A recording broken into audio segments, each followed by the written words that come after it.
Good afternoon. Welcome to our Hindi class inter first year. बच्चों, मैंने बहुत सारे पाठ पढ़े हैं। एक बहुत बड़ा लेसन है, इसको मैं बाद में पढ़ाऊँगी क्योंकि बहुत बड़ा है, थोड़ा सा क्या कहते हैं कि थोड़ा इरिटेटिंग लेसन है। ये अच्छी कहानी है शिवानी की, इसको मैं पढ़ा रही हूँ। अपराजिता, जीता जीतने वाली, अपराजिता जिसे जो कभी भी हारती नहीं, वो है अपराजिता। बहुत अच्छी कहानी है बच्चों, तुम्हारे लिए सीख के लिए ये कहानी। तो ये Gaura Pant Shivani, she is very famous authoress है।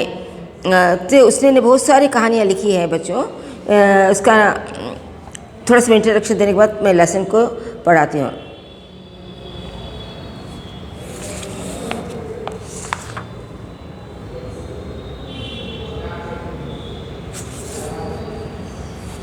एक सेकंड बच्चों।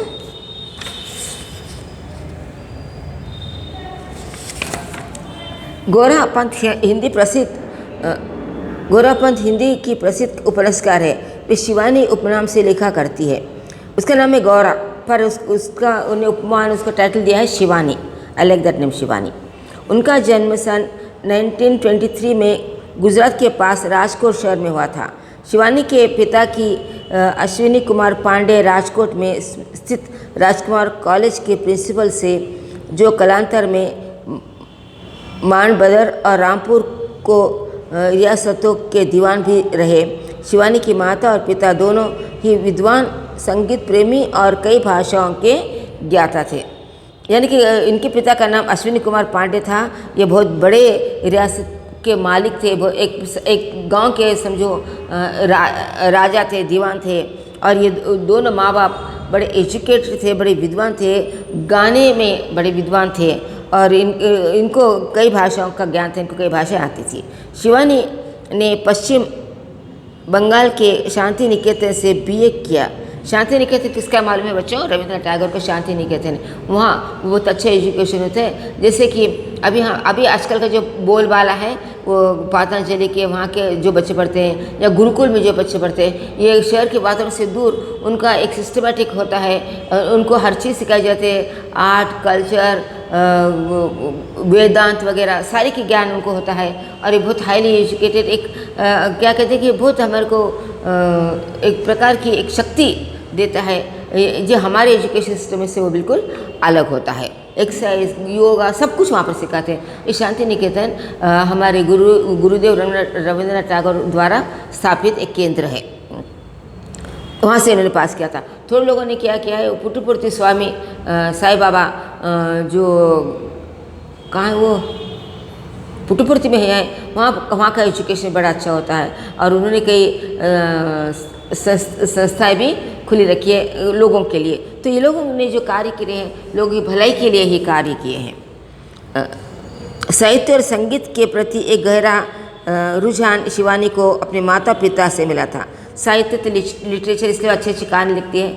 और संगीत गाने का, क्योंकि मैं समझती अच्छी गायिका भी थी। यानी कि क्लासिकल गाना है या कुछ गाना है, आवाज़ में भगवान की देन होती है। और ये देन इस लेखिका को भी मिली थी।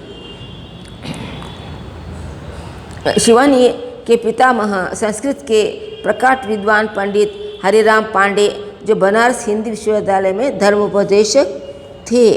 यानी कि शिवानी के पितामह यानी कि दादा जो थे, संस्कृत के बहुत बड़े क्या कहते गुरु थे, वेदांत थे। और लोगों को क्या कहते धर्मोपदेश देते थे संस्कृत में। यानी कि ये बहुत अच्छे घराने से, बहुत पढ़े लिखे लोगों के साथ में शिवानी का बचपन या शिवानी का बैकग्राउंड रहा है। महामना मदन मोहन मालवीय से उनकी गहरी मित्रता थी। वे प्रायः अल्मोड़ा तथा बनारस में रहते थे। कौन? इनके दादाजी।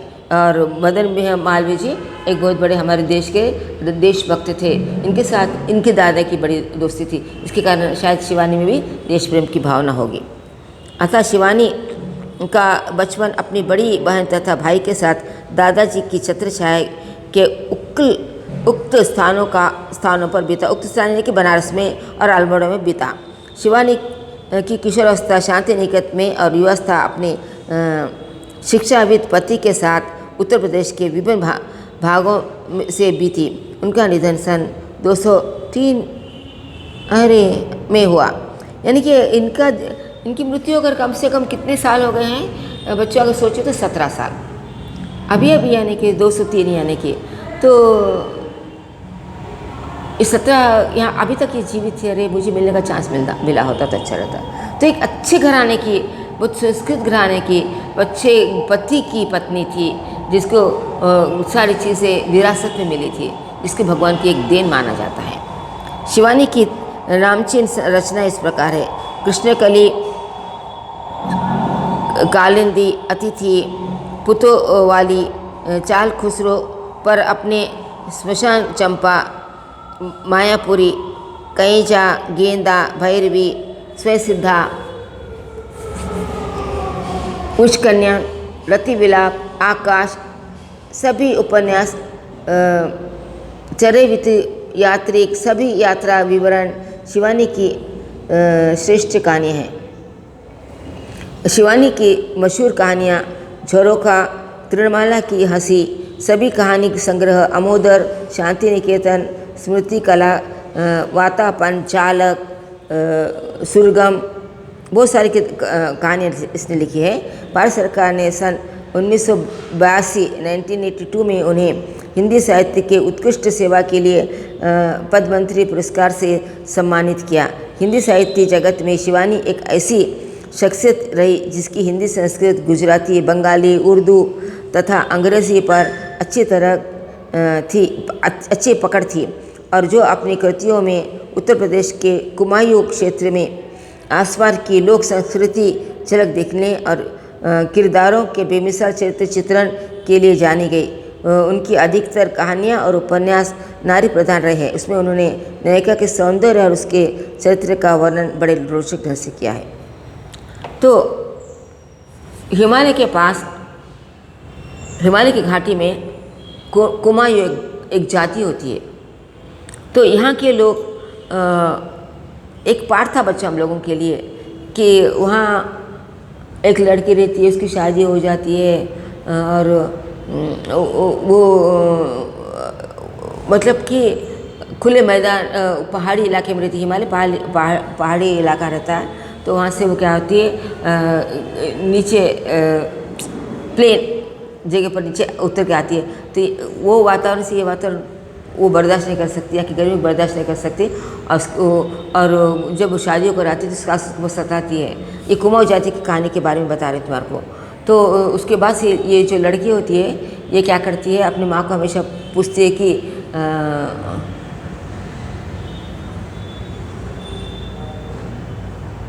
मतलब ऐसा माँ के घर कोई जाऊँगा तो माँ कभी रोज़ टालते रहती है, भूल जा रहा।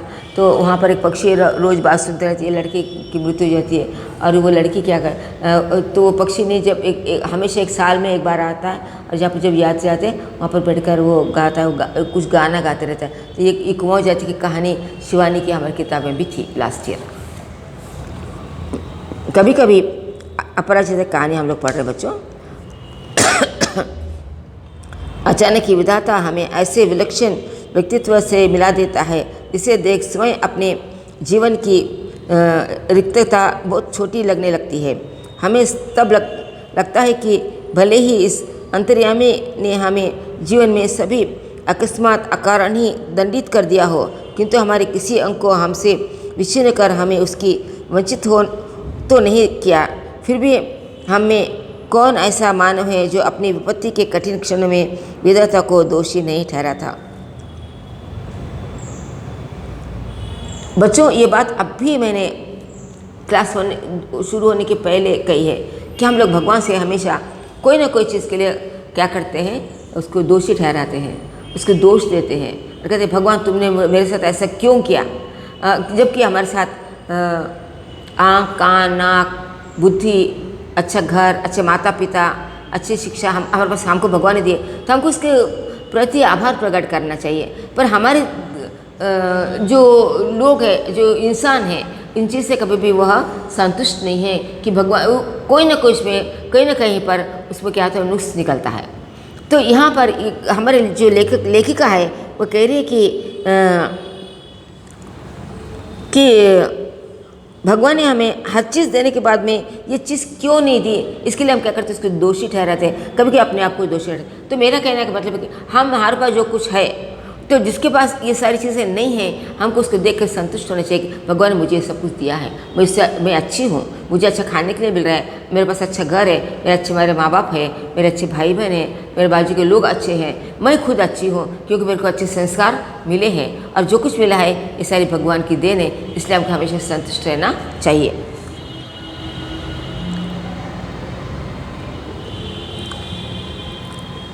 मैंने अभी पिछले ही महीने एक ऐसी अभिशक्त काया देखी जिसकी विधाता ने कठोरतम दंड दिया है। तो उसने कहा कि मैंने कुछ दिन पहले, अभिषेक यानी कि समझे भगवान का प्रकोप सोचेंगे इसको हम लोग, तो उसके एक ऐसी काया के पर्यायवाची शब्द होते हैं, समानार्थी शब्द पूछा जा सकता है। काया यानी कि शरीर, तन, ये शब्द है। काया यानी कि शरीर, तो ऐसे शरीर को देखा है यानी कि जिसका कुछ अंग बिगड़ा हुआ है, और उसको देखने के बाद में उसने सोचा कि भगवान इसको एक बहुत बड़ा दंड दिया है। ऐसे बहुत सारे लोग हैं दुनिया में जिसको जीने का सहारा भी नहीं है, खाने का सहारा नहीं है, रास्ते पर हम लोग देखते हैं, उनको देखकर हमारा मन तो थोड़ा पसीज जाता है। पर एक ऐसी व्यक्ति है जिसको भगवान ने ऐसे दंड देने के बाद भी उसने भगवान के प्रति अपना आभार प्रकट किया है कि उसको वो सहन करने की शक्ति भगवान ने उसको दी है, किंतु उसे वो नतमस्तक आनंद मुद्रा में झेल रही है, विधाता को कोस कर नहीं। हाँ, तो उसने बताया कि उसको जो दंड मिला है, उसके शरीर के जो एक अंग जो है वो कमज़ोर है, उसको देखकर भगवान दोषी नहीं मानती है। उसको कहती कि शायद यही मेरे नसीब में होगा, और इसके लिए मैं क्या कर रही हूँ बच्चों कि मैं इसको अपने आप में झेलूँगी, और मैं इसके लिए अपने आप को दोषी मानती हूँ कि भगवान को नहीं, कि भगवान तूने सबको अच्छा दिया, मेरे क्यों नहीं दिया। ऐसे बहुत सारा होता है, कभी कभी मेरे को भी ऐसे लगता है। पर हम लोगों को जो कुछ दिया, मैं कभी ये भी सोच रही थी, जब रात को हम लोग सोते हैं तो हमको भगवान से प्रार्थना करके सोचना चाहिए कि भगवान तूने सब कुछ मुझे दिया, अच्छा घर, अच्छे माँ बाप, अच्छे साथी, अच्छे भाई, अच्छे बहन, अच्छे संस्कार जो हमको दिया, अच्छी बुद्धि जो हमको दिए हैं, जिससे मैं इस धरती पर सुख से रह रही हूँ, तो इसके लिए इसी प्रकार से वह भगवान के प्रति अपना आभार प्रकट करती है, पर उसको कभी कोसती नहीं है। सबके उसकी कोठी का अहाता एकदम हमारे बंगले के अहाते से जुड़ा था। अपनी शानदार कोठी में उसे पहली बार कार से उतरते देखा तो आश्चर्य से देखती ही रह गई। कार का द्वार खोला, एक प्रौढ़ा ने उतरकर पिछली सीट से एक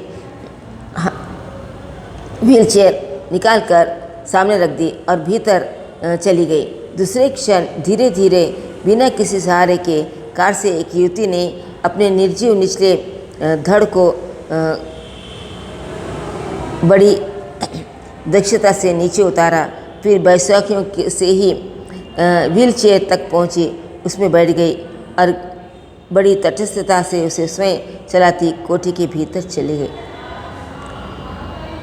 बच्चों, ये जो कहानी जो मैं पढ़ रही हूँ ना, ये कहानी ने मुझे थोड़ा सा इमोशनल कर दिया। एक मेरी भी दोस्त है बच्चों, अभी वो प्रौढ़ हो चुकी है, now she is 72 years old. उसको पैर से अटैक है, पैर से अभी चल फिर नहीं सकती है बच्चों। और मैंने इसको देखा है, वो मैं जब कॉलेज में पढ़ती थी वो मेरे साथ रहती थी, और मैं खेल कूद में, स्पोर्ट्स में मैं बहुत एक्टिव थी, पर मैंने कॉलेज में कोई चीज़ में हिस्सा नहीं लिया क्योंकि मेरी दोस्त अपाहिज थी। तो आज मैं जब ये पढ़ रही हूँ तो मेरे को उसकी याद आ गई, इसलिए मैं थोड़ी सी इमोशनल हो गई।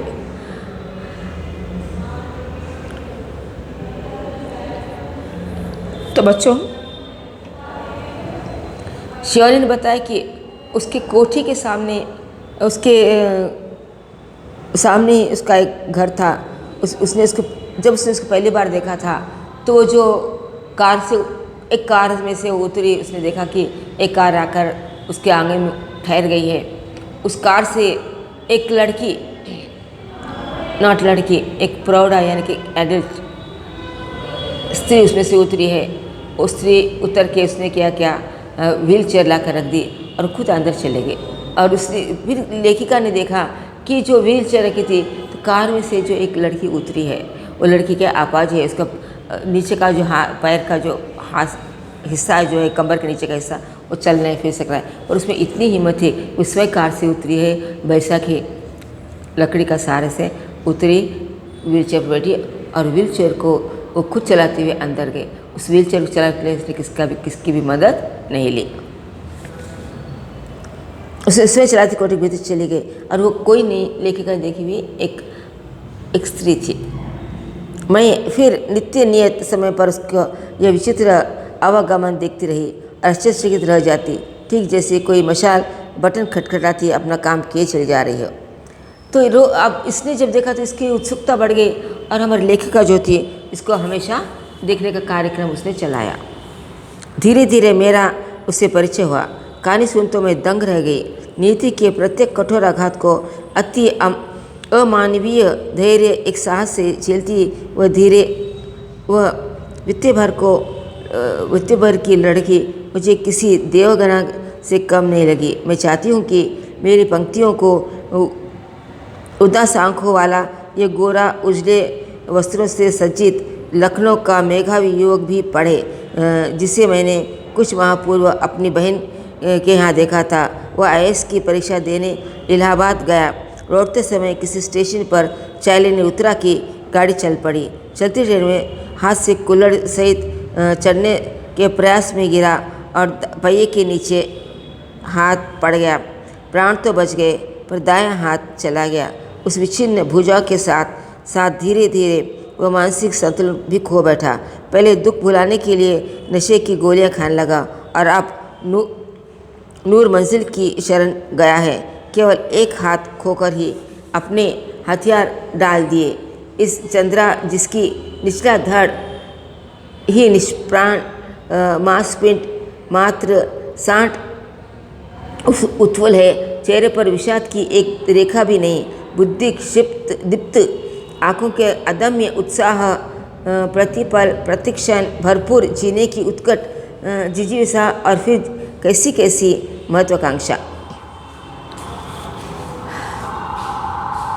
लेखिका ने जब उस औरत को उतरते देखा, उसको देखकर वो आश्चर्यचकित हो गई कि इसका नीचे का जो भाग है बिल्कुल निष्क्रिय निर्जीव हो चुका है। और उसको मालूम हुआ कि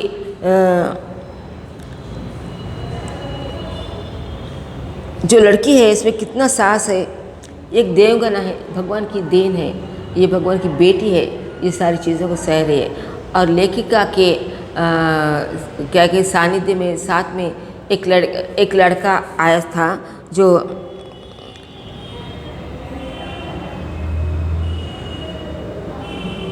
एक लड़का जो था, तो लेखिका की बहन के यहाँ पर वो लड़का गया हुआ था और वह लड़का कुछ एग्ज़ाम देने के लिए, IAS का एग्ज़ाम कुछ देने के लिए वो इलाहाबाद गया था। और जब वो लौट रहा था अपने गांव, अपने माँ बाप के पास, तो रास्ते में उसने हम लोग अक्सर देखते हैं कि स्टेशन पर लोग क्या करते हैं, चाय पीने के लिए जाते हैं। तो ये लड़का भी चाय पीने के लिए गया। उसने कुल्हड़ में चाय ली और चाय लेकर जैसे चलने लगा तो गाड़ी शुरू हो गई, स्टार्ट हो गई और चाय का जो उसका कप था वो नीचे गिर गया। और उस कप को उठाने के लिए जैसे झुका तो वो यानी कि बैलेंस खोकर वो क्या नीचे गिर गया, उसका एक हाथ कट गया। और कटने के बाद वो इतना फ्रस्ट्रेट हो गया, इतना नर्वस हो गया, इतना डिप्रेशन में चला गया कि उसने क्या किया, बाद में वो सोच लगा कि मेरा जीना अब तो बेकार है। और उसने उसके लिए क्या किया, नींद की गोलियां खाना शुरू की। बहुत वो एडिक्ट बन गया और वो एक बिल्कुल यानी कि निर्जीव सा रहने लगा। उसने अपने जीने की इच्छा भी छोड़ दी थी। तो लेखिका कह रही कि इस लड़के को इस लड़की से मिलाना चाहिए, इस लड़के को इस लड़की की कहानी को पढ़ना चाहिए, उस लड़के को इस लड़की के बारे में देखना चाहिए, सोचना चाहिए कि जो लड़की का आधा हिस्सा काम का नहीं है, आधा हिस्सा उससे वो बिल्कुल यानी कि निर्जीव हिस्सा है, उससे वो अपनी ज़िंदगी कैसे गुजारे। उस लड़के का नाम था चंद्रा। और ये लड़का जो सिर्फ एक हाथ खोकर भी मानसिक यानी कि मानसिक संतुलन खो गया, यानी कि डिप्रेशन में चला गया है। उसको लग रहा है कि अपनी ज़िंदगी बिल्कुल बेकार है। तो ऐसे लोगों को देखकर हमें प्रोत्साहित होना चाहिए, ये लेखिका का कहना है। मैडम, आप लखनऊ जाते ही क्या मुझे इस रिसर्च इंस्टीट्यूट से पूछकर ये बताएगी कि क्या वहाँ आने पर मेरे विषय माइक्रोबायोलॉजी से संबंधित कुछ सामग्री मिल सकेगी। मैडम आप कह रही थी कि आपके दामाद हवाई के ईस्ट सेंटर में हैं, क्या आप उन्हें मेरा बायोडाटा भेजकर पूछ सकेंगे कि मुझे वहाँ की कोई फेलोशिप मिल सकती है? इस लड़की को देखो बच्चों, मैडम क्या कर रही थी, एक बार लखनऊ जा रही थी, क्योंकि इसका जन्म कहीं उत्तर प्रदेश में, तो लखनऊ जाते समय अब इस लड़की की उस मैडम से, लड़के का उस मैडम से परिचय हुआ था।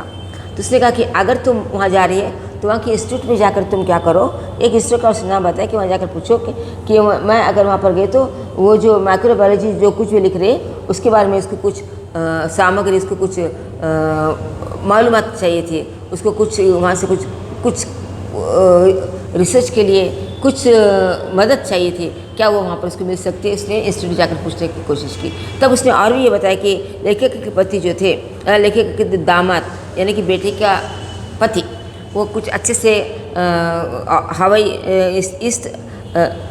हवाई के ईस्ट सेंटर में काम कर रहे थे। तो उसने वो भी पूछना चाहा कि अगर मैं वहाँ गई तो क्या मुझे फेलोशिप मिल सकेंगी, कि वो वहाँ जाकर काम करना चाह रही थी। कितनी बड़ी बात है कि जिसका आधा हिस्सा काम नहीं करता है, जो चलने फिरने में अपंग है, जो दूसरे के सहारे जो जी रही है, उसको वहाँ तक पढ़ने की कितनी इच्छा है, वो माइक्रोबायोलॉजी में। कितनी बड़ी बात है बच्चों, सोचो। तो तुमको भी मतलब मैं बताना चाह रही कि अगर तुम्हारे में कोई वीक पॉइंट है, अगर तुम पढ़ाई में कमज़ोर में, फाइनेंशियल कमज़ोर है और कोई भी तुमको दिक्कत है, तो हमको ज़िंदगी से कभी भी हार नहीं मानना चाहिए। हमको ज़िंदगी को लड़कर ज़िंदगी की जंग को हमको जीतना चाहिए। ये हमारी प्रतिज्ञा हमको है, ये पाठ हमको हमारी शिवानी पढ़ा रही है कि हमको कोई चीज़ में अगर हमारे में कुछ नुक्स है, हमें कुछ त्रुटि है, हमारे में कुछ कमी है, उस कमी को हम लोग को उस कमी से हमको उभारने की कोशिश करनी चाहिए। उस कमी को नज़रअंदाज नहीं करना चाहिए। उसको क्या करके, कैसा करके मैं आगे बढ़ सकूँगी। तो हमारे से जो नीचे और ऐसे कई लोग हैं जिनको कई चीज़ों में कमी होती है, फिर भी जब आगे बढ़ते तो हमको ये सोचना चाहिए कि नहीं, मेरे पास ये एक ही चीज़ की कमी है, तो इस चीज़ को मैं कैसे भी पार करके आगे बढ़ूँगी। ये हमारी में हिम्मत रहना चाहिए, लेखिका हमको बता रही है। यहाँ सभी सामान्य सी हड्डी टूटने पर या फिर पैर में मोच आ जाने पर प्राण ऐसे कंठगत हो जाते हैं जैसे भूपति का आकाशीय सिर पर टूट पड़ा है। और इधर यह लड़की है कि पूरा निचला धड़ सुन्न है, फिर भी चोटी चोटी फड़क रही है। आजकल वह IIT मद्रास में काम कर रही है। लेखक कह रहा है कि अगर हमको कभी चोट लग जाती है, अभी कभी हमको मार लग जाता है, हम हा हो माँ, ये भाई क्या हो गया, मैं कैसा करूँ, परेशान हो जाते हैं। इसने कहा कि ये जो लड़की है, इसका कमर के नीचे का आधा हिस्सा कोई काम का नहीं है, उसके पैर ऐसे लुढ़कते चल जाते हैं। और ये लड़की आज इसने इतनी पढ़ाई, इतनी जगह हासिल की है कि मद्रास के IIT सेंटर, जब बच्चे IIT पास करके बहुत बड़े बड़े पोस्ट पर हो जाते हैं, तो उस IIT के मद्रास के IIT में आज वो लड़की काम करे, जिसका शरीर का आधा हिस्सा निर्जीव सा हो गया है। आजकल के 18वें महीने में ही जिसकी गर्दन के नीचे का पूरा शरीर पोलियो से निर्जीव कर दिया हो, इससे किस अद्भुत साहस से नीति की अंगूठा दिखा अपने थीसिस पर डॉक्टरेट ली होगी। जन्म के 18वें महीने की, जब वो 18 मंथ्स की थी, 18वां महीना यानी कि 18 मंथ्स की, 1.5 साल की, 1.5 साल से 3 महीने ज़्यादा, तब उसको पोलियो अटैक हुआ था। और पोलियो अटैक से उसके शरीर का आधा हिस्सा बेकाम हो गया। तो इसने उस अटैक को सहन करके उस अटैक पर उसने क्या विजय प्राप्त की है, और आज उसने डॉक्टरेट PhD की डिग्री प्राप्त की है। मैडम, मैं चाहती हूँ कि कोई मुझे सामान्य सा सहारा भी न दे। आप तो देखती है मेरी माँ को मेरी कार चलानी पड़ती है। मैंने इसी से एक ऐसी कार का नक्शा बना दिया है जिससे मैं अपने पैरों से निर्जीव अस्तित्व को भी सजीव बना दूंगी। ये देखिए, मैंने अपने प्रयोगशाला में अपना संचालन कैसा सुगम बना लिया है। मैं अपना सारा काम आप स्वयं करना निपटा लेती हूँ। तो कहती है कि मैडम, मेरे पैर से कार को चलाने के लिए पैर की आवश्यकता है, गियर को करने के लिए पैर की आवश्यकता होती है। तो उसने कहा कि आपने देखा कि मेरी माँ क्या करती है, मेरे लिए कार चला कर आती है। वो कार चला कर कार को रोक देती है और मैं अपना काम स्वयं कर लेती हूँ। पर मैं ऐसी कार बनाना चाहती हूँ कि जो कार चलाने के लिए मुझे कोई दिक्कत न हो। मैं मेरा बिना पैर के सहारे मैं ऐसी कार बनाना चाहती हूँ जिससे मैं आसानी से अपने आप उस कार को चलाकर मैं आगे बढ़ सकूं। और मैं एक ऐसा मॉडल बनाई हूँ, मैंने एक ऐसा प्रोजेक्ट तैयार किया है जिसको आप देखकर सोच सकते कि मैं क्या काम कर सकती हूँ और मैंने कैसा काम शुरू किया है।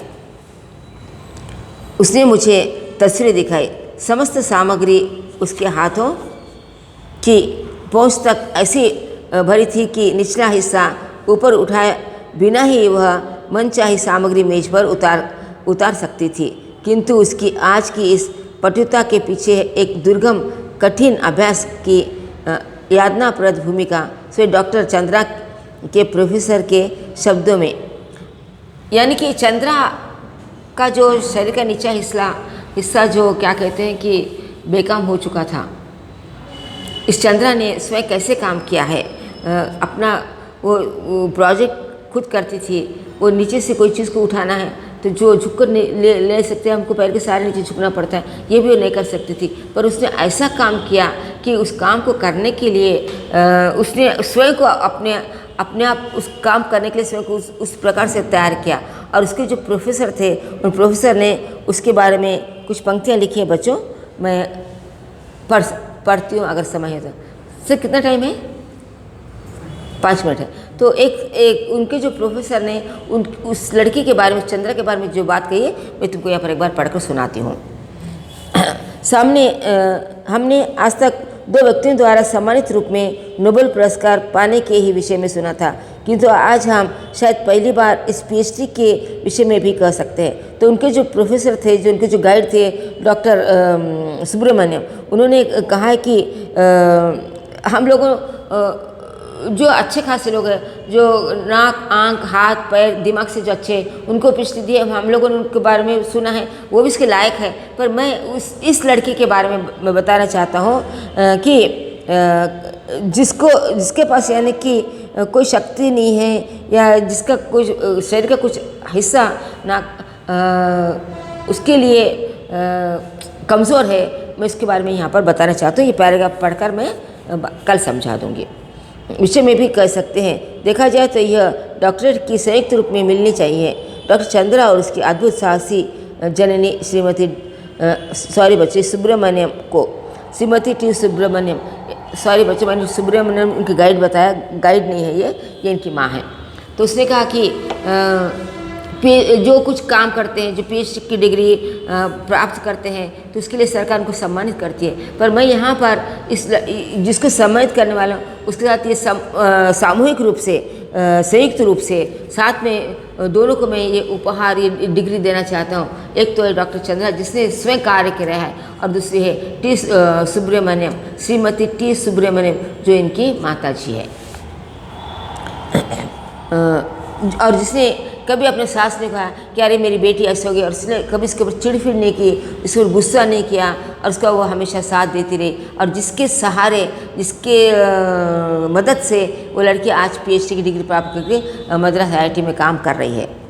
25 वर्ष तक इस सहिष्णु महिला ने पुत्र के साथ साथ कैसी कैसी कठिन साधना की। इस साधना का सुखद अंत हुआ 1976 में, जब चंद्रा को डॉक्टरेट मिली माइक्रोबायोलॉजी में। अपंग स्त्री पुरुषों में इस विषय में डॉक्टरेट पाने वाली डॉक्टर चंद्रा प्रथम भारतीय है। तो उसने बताया कि ये जो डॉक्टरेट की जो डिग्री डॉक्टर चंद्रा को मिली है, तो उसके लिए मैं इसकी माँ को भी सहायता करना देता हूँ, क्योंकि बहुत सारे 1976 में बहुत सारे लोगों को ये डिग्रियाँ मिली थी। और जब डॉक्टर चंद्रा को डिग्री मिली, इसमें से बहुत ऐसे हैंडीकैप लोग थे जिसको देवांगना कहा जाता है। हाँ, देवांगना यानी कि भगवान भगवान देश अंग, इसलिए उनको देवांगना कहा जाता है। तो इस देवांगना को भी वो आजकल हम उनको हैंडीकैप वगैरह नहीं कहते, उनको देवांगन कहते हैं। तो इस देवांगन को भी ये डिग्री मिली है, और उसके बाद में इसकी माँ को, जिसने 25 ईयर्स तक अपनी बेटी के लिए कठिन परिश्रम किए, और उस कठिन परिश्रम का फल उसको आज मिला है, बेटी को डॉक्टर की उपाधि में, जिसने माइक्रोबायोलॉजी में डॉक्टरेट किया है। कितनी ग्रेट है ना बच्चों, औरत, ये लड़की, जिसको हम लोग शतशाह प्रणाम करना चाहिए, और हमको कभी भी अपने जीवन में हार नहीं माननी चाहिए। ये हमारे लेखिका का कहना है। इसमें ना एक क्वेश्चन आता है कि एक संदर्भ है बच्चों, हाँ संदर्भ नहीं है, एक क्वेश्चन है और ये बराबर एग्जाम में आता है। चंद्रा की माँ को वीर जननी का पुरस्कार क्यों दिया गया? क्योंकि 25 साल तक हर क्षेत्र में इस चंद्रा की माँ ने इसको साथ दिया था, इसलिए उसको भी वीर जननी का पुरस्कार मिला है। और ये देखो यहाँ पर है ना कि मेघावी पुत्री की विलक्षण बुद्धि ने फिर से मुझे चमत्कार कर दिया, सरस्वती जैसी आकर युवा आगे पर बैठ गई है। ईश्वर का सब द्वार एक साथ बंद नहीं करता, यदि एक द्वार बंद करता है तो दूसरा द्वार खोले देता है। ये कभी भी रेफरेंस के लिए आता है। तो इसको हम लोग अपने जीवन में हमको उतार लेना चाहिए कि हमारे में अगर कोई कमी है, अगर हम कोई काम नहीं कर सकते हैं, अगर हम लोग कमज़ोर है, तो उस कमज़ोरी को दूर करने के लिए हमें हमेशा प्रयास करते रहना चाहिए।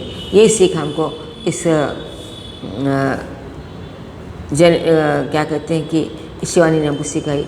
मैं वो जो बात कर रही थी अभी मुझे थोड़ा थोड़ा याद आकर मैं फिर भूल गई। हाँ, तो मैं जो कुमाऊँ कहानी की जो बात कर रही थी ना बच्चों, कि वो जो कुमाऊँ लड़की थी, जब वो अपनी माँ से वहाँ पर एक चिड़िया आकर पुकारती थी कि जूहो जूहो, तो वो पूछती थी कि अपने सास से वो लड़की जाकर हमेशा पूछती है कि जूहो जूहो, क्या मैं मतलब मायके जाऊँ? तो उसकी सास हमेशा कहती कि भूल जाला, यानी कि कल जाना, और कल जाना, कल कभी नहीं आता, और कल जाना में क्या हो जाती है, उस लड़की उस गर्मी को, उस धूप को बर्दाश्त नहीं कर सकती और उसकी मृत्यु हो जाती है। और ये जब ये चिड़िया जब इस बात को सुनती है तो रोज़ आकर वो गाती है जूहो जूहो जूहो जूहो। तो ये कहानी को वहाँ पर आए हुए पर्यटक को उस पहाड़ के होटल मैनेजर ने बताया कि ये इस चिड़िया की कहानी है। ये कुमाऊँ जाति है जो क्या कहते हैं कि हिमालय के पहाड़ों के नीचे लोग रहते हैं, जहाँ पिछड़े वर्ग के लोग रहते हैं। अब सभी प्रांत में जहाँ जहाँ लोग रहते हैं वहाँ का रहन सहन वगैरह बिल्कुल अलग अलग ही होता है ना बच्चों। तो अभी थोड़ा सा हमको एक बार तो ग्रामर में भी देखना है, पाठ में देखना है। और ये लास्ट के जो है तुमको translation are able to do this translation, और यहाँ पर देता है कि सूचना के अनुसार करो। तो यहाँ पर एक हमको पैराग्राफ दिया जाता है, और उस पैराग्राफ में दे गिव वन लाइन, एक वाक्य लिखा जाता है और उसके आगे उसका इंस्ट्रक्शन दिया जाता है, work out as a instruction. तो जो इंस्ट्रक्शन दिया जाता है तो इंस्ट्रक्शन से हमको काम करना पड़ता है। जैसे कि एक लाइन दी उसने कि मैं चाय पीता है, और वहाँ पर लिख दिया जाता है तुम्हारे उसके आगे कि शुद्ध करो, तो then you can able to write कि मैं चाय पीता हूँ।